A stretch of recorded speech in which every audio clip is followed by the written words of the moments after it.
Greetings, gamers. KWK here with another long play for you. And if you haven't guessed it already by the screen, we're playing Stratego on MS-DOS today. This game has been published by Accolade in 1990. It was also released for the Amiga, Atari ST, Commodore 64, and Macintosh, to name a few other platforms. Currently, this version of Stratego is considered abandonware, and you can get a free copy online with an easy search. I consider this version of Stratego to be one of the best of its time and very easy to play and understand. Right here, it loads up to a point where you need usually a passcode to play the game, but back in these days, these weren't always required, and you can just hit enter to bypass the screen like I just did. Here we're going to start our playthrough with default settings. For those of you who've never played Stratego, it is basically a fancy version of Capture the Flag. Each player starts with 40 pieces, made up by the flag, 6 bombs, and an assortment of 10 types of military units. You start off by basically placing all these different types of units in whichever order you want. And today I'm going to show you one of my favorite setups that I usually use when I play Stratego. I like to put the flag in one of the opposing corners of the board, and then I like to protect it with a string of bombs diagonally. This setup allows me to have a decoy corner set up for my opponent to be confused possibly in which side my flag may be residing in. And we're going to try it out against the computer today to see how well it works out. After I have my bombs placed and I decide which side I'm going to put my flag, I then have to start dispersing the rest of these pieces. I like to take my spy and usually keep him behind the water bank up close to the front line so that he's accessible just in case my opponent has a marshal ready, in which I'll have a spy to take out the marshal, because in this game the only character that can kill a marshal is a spy, other than 2 marshals canceling themselves out if they attack each other. Now the miner is one of the most crucial pieces in this game, because without him you won't be able to defuse any bombs, and more than likely your opponent is going to have bombs surrounding their flag to make it more difficult for you to get to them. Keeping this in mind, you should always try to keep your miners around stronger pieces, so then the stronger pieces can possibly protect the miner from attacks if you know another piece is coming after him. Now you can see I'm placing sergeants behind the bombs to protect the flag and the decoy spot that I created. And the reason I'm doing this is the sergeant is the next highest rank that can take out miners. So in doing this, I'm creating a trap for my opponent's miners. When they start defusing my bombs, I can immediately take out the miner with the sergeant, therefore creating more trouble for my opponent to have to go get another miner to defuse the other bombs that are surrounding that the opponent does not know if the flag is behind or not. So some people like to use higher than just the sergeants. You can use lieutenants or maybe colonels if you really want to, but I prefer to not lock those into that place, because then you won't be able to mobilize them to do more formal attacks against your opponent. This game is definitely a balance of offense and defense that you have to master if you're going to succeed. You can't just put all your focus on one end, in my opinion, and do well in this game. Now that I have my corners well set up and finished, I can now fortify around the 2 corners with stronger pieces to make sure it's going to be extremely difficult for my opponent to even get close to the bombs, let alone defuse them and get to my flag.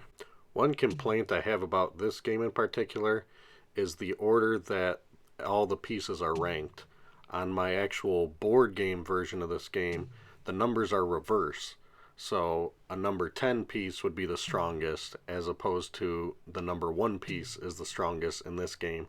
So it gets a little confusing to me when I compare it to other versions that I've played before.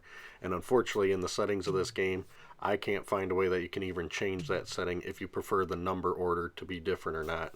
So other than that one gripe, everything else in this game you can pretty much customize as much as you would need to enjoy and play this game any way that you'd normally play the board game.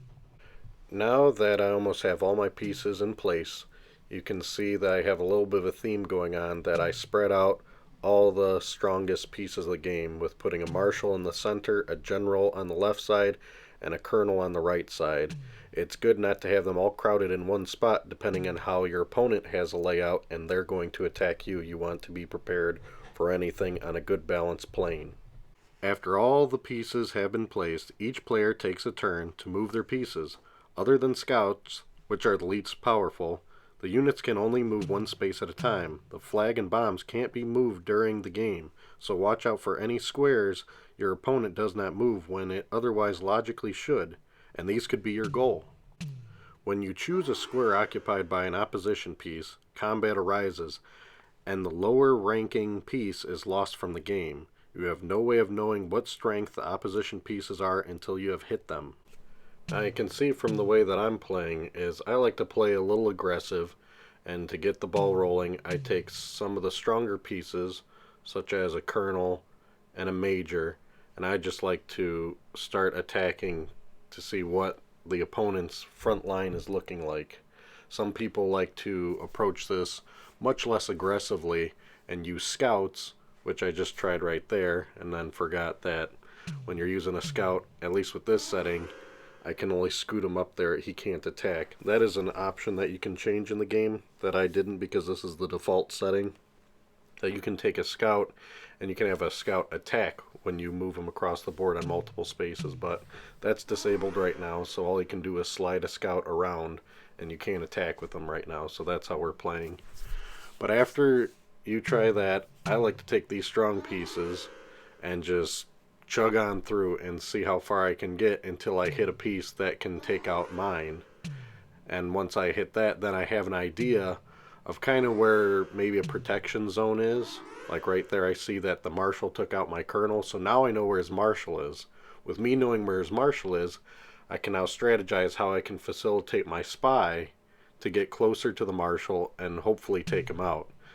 There are so many different things going on in this game that people don't realize, and you don't want your goals to get too skewed while you're working on it, because the bottom line is the goal is to get the flag. As much as some people like to focus on taking out your opponent's marshal, or taking out a lot of the strong pieces, or taking out a lot of the miners, yeah, these are all great factors to keep in mind while you're playing this game, but they are not the make-all, break-all in winning this game. The key is finding the flag, studying how your opponent is moving pieces to avoid maybe certain areas or to protect certain areas, it may seem, and use that as a determination factor of where you think their flag is, and then start getting some miners if needed to defuse bombs to get closer to the flag.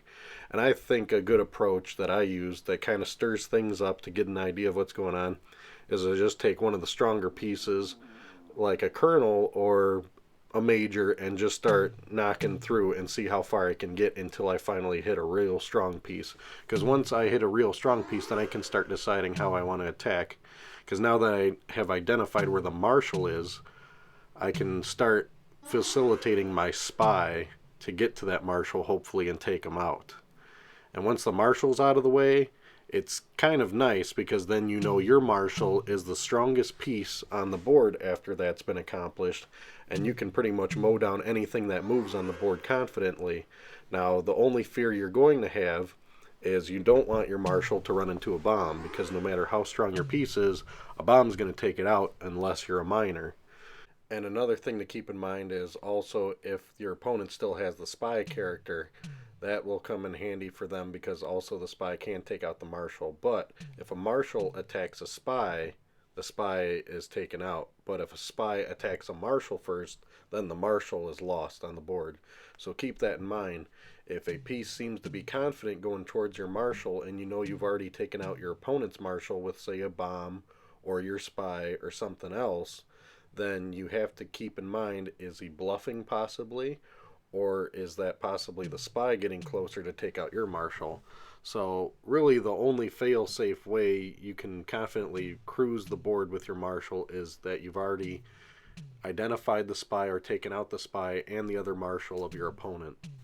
Another strategy that I like to use, that I like to call hiding in plain sight, is when I basically put bombs all over my board side and I usually hide my flag over by where the lake fronts are, up on the front line, because it's very strategic to put your flag in a spot that more than likely most people don't want to put their flag on the front line in such an easy access spot, because most people are going to assume you keep your flag in the back row or somewhere buried. You wouldn't want it to be that close up front. And if you can strategize and find a good tactic method to kind of give the illusion of where your flag is, or to kind of show your opponent in a bluffing way that your flag's in a different area than by the lakefront, just do not put too much attention around your lakefront and pretend it doesn't exist and keep a flag there. You can win a lot of games from people if you can dupe them in thinking your flag is in the back row of your board, whereas in reality it's actually in the front. Now, that strategy has worked for me before, but not as often as my strategy I'm using today that I'm showing you. Strategy that I'm using today that I'm showing you is kind of like a middle of the road, a fail-safe strategy. I feel that the way that I set up this board is not the most ideal setup, but it's a pretty safe way to set up, so then you can at least be some type of competition for any other opponent, no matter what type of skill level they are. You're going to be able to survive for a while with this setup as long as you play your pieces reasonably. Now keep in mind, we're playing a artificial intelligence computer player today, and I feel that playing the computer is a great way to learn the game, get a feel for the game, but it is not really a great way to be extremely good at this game. It's fun, don't get me wrong, but there really isn't a way of getting good at it, because I feel after you play this artificial intelligence player for a while, no matter what difficulty level you set them for, they kind of have very similar strategies every time that you can pinpoint and start manipulating, and then you can almost easily beat them if you play them a number of times, which in reality is kind of realistic if you think about playing a friend of yours and you play your same friend like every week. You're going to start noticing patterns or strategies that your friend normally would use and get a feel for it. But no, truly the best way to play this game is the actual board game against different people that you know, friends and family or other people that have enthusiasm for playing this game.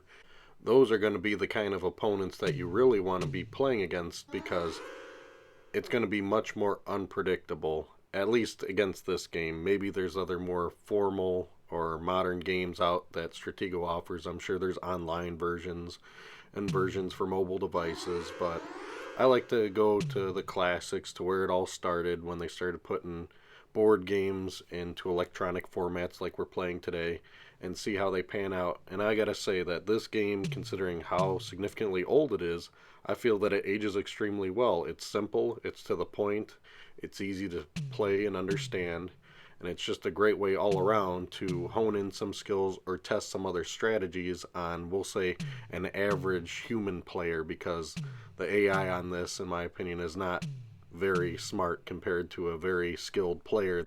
So whether you're playing Stratego for the first time or you've played it several times, I think this is a great game that will appeal to both parties when you come to thinking about this game, because you can either sharpen the skills that you do have, or you can hone in and create skills that you may not have if you haven't played this game before or not very much.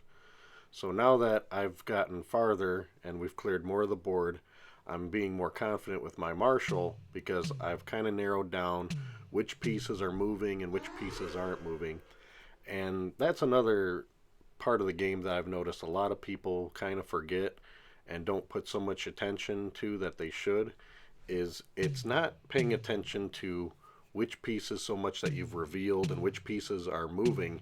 It's really, if you can really get a knack for noticing and memorizing the pieces that almost never move of your opponent, because the pieces that aren't moving ever are going to be bombs and they're going to be flags. They can't be moved even if the opponent wants to move them. So if you see so much movement all the time, but you see a little bit of a pattern or maybe a little section of the board that doesn't move at all, it's a very safe bet that it's probably bombs around a flag, or at least bombs around a decoy that you can quickly identify, get to hopefully with a miner in time, and then defuse them and then find out if that's the flag or not. Because once you narrow down where that flag is, as far as I'm concerned, that's half the battle of this game. Once you can narrow down where it is, you find out, and then you start proceeding with your strategy to get to that point. But the hardest part, in my opinion, is figuring out where that flag is, because you can easily be wasting resources and time on one side of your opponent's board, and that could be completely the decoy side. And time is not your friend in this. Every move you make is very crucial in getting closer to finding out where that flag is, because all the time that you waste and not figuring out your opponent's flag, your opponent may have already unraveled where your flag is, and then the game's going to be over quickly, because you don't want to have your game flipped onto you to where all you want to do is think defensively because your opponent has figured out where your flag is. I've been in a lot of situations where people notice that the opponent has identified where their flag is, and they just waste so much time and energy in defending and fighting off the opponent of where their flag is, as opposed to just working harder on trying to identify the opponent's flag. And it's almost like I was saying, there's so much offense defense to balance, but I prefer being a little bit more aggressive with the offense, because that is where it all is. Defense is okay, but you know what? In the end, I really think offense is the way to go in this game, because you can only defend so much, especially once your flag is identified. You want to be extremely discreet in this game in hopes that your flag is never identified, because really, like I was saying before, 50% of the game is identifying where your opponent's flag is. Once you have that information, the game is much easier, because you can just put your mind at ease and strategize how you're going to get there, instead of strategizing so much of, oh, where's the strong pieces of my opponent? Oh, where's the flag? Oh, where's the bomb? Oh, where's this? Oh, where's that? You won't be wasting all that time anymore. You'll be honing and concentrating your pieces and setting them up in such a way that you can safely get in, get the flag, and win the game. Now that I've noticed that there's barely any activity in the top right hand corner, and I've cleared most of my opponent's board, I'm going to take a guess that if I take my miner all the way up into this right hand corner, there's going to be bombs and more than likely a flag somewhere. So now that I cleared there was a bomb there, I'm going to move another piece, take a chance, and see. There we have it. Got the flag. Now, even though that I lost all my strong pieces, all that matters is I got the flag in the end, because it took all those strong pieces for me to kind of clear out the board and narrow down where there weren't many pieces moving, so I could find the flag and the bombs. And using this strategy seemed to work out well for me. You guys go ahead and try it yourself. Let me know what type of strategies you use when you play Stratego. Please post comments. And thanks again for watching, guys. Please subscribe.